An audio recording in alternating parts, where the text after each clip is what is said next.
Hey everybody, welcome. The article that you read talking about some big questions like who is an artist, what is art for, mentioned beauty and aesthetic art. And I want to kind of unpack some of these ideas because when we're talking about the visual arts, beauty always comes up. Beauty always plays into it.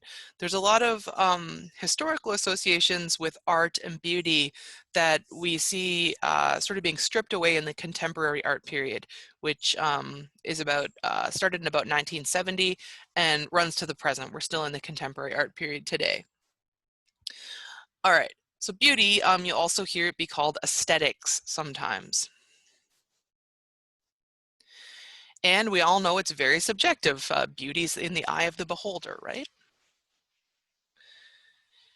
In the West, we have associations with order, regularity, symmetry, design, and proportion that come along with beauty.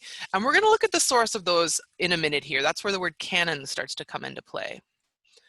And sort of in opposition to this regularity that's associated with beauty, we see ugliness being associated with disorder, evil, and moral decay.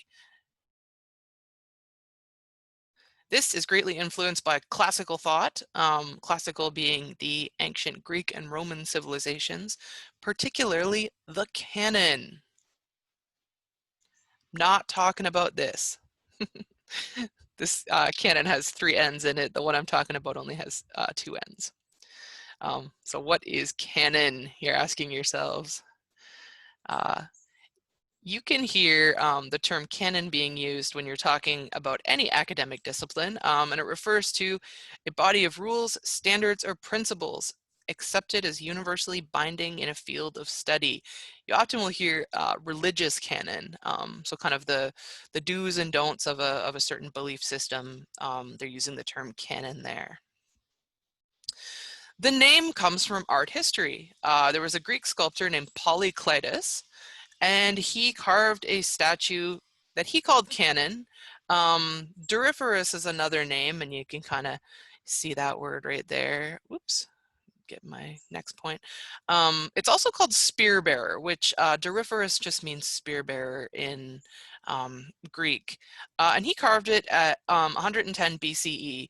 The canon that we're going to be taking a look at, the Doryphorus that we're going to be taking a look at, is actually a Roman copy. The original doesn't survive, but it was so well known, and we're going to see why, that there was lots of documentation showing that Polykleitos was the original sculptor. All right, the Greeks were kind of the original ones that tied these ideas of beauty and perfection together, and they went just beyond saying that these were, positive things. They were divine qualities. The canon privileges sculpture and painting, the artistic canon anyway. Some problems with the traditional canon. Well, it excludes non-white individuals, often excludes women, does not allow for much variety,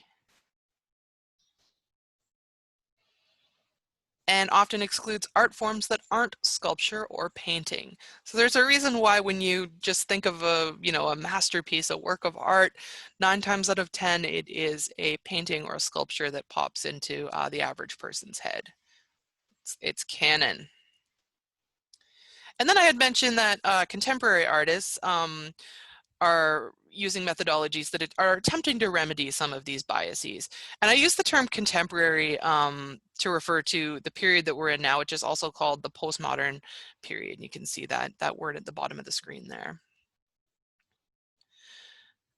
Okay, and here's Canon on the right. This is kind of an old slide, so ignore the Critias boy over here for the most part. Canon, and I have the link to this video for you to watch in another section of the topic on the Moodle. Canon was not so much a portrait that Polykleitos created as it was a representation of an ideal. And the figure of Canon, or Doryphorus, was meant to be used by artists as sort of a model of what the most perfect human form, verging on divine, would look like. So from this, this guy set out a whole series of, I don't know, uh, rules about beauty, perfection, and order that kind of continue to this very day.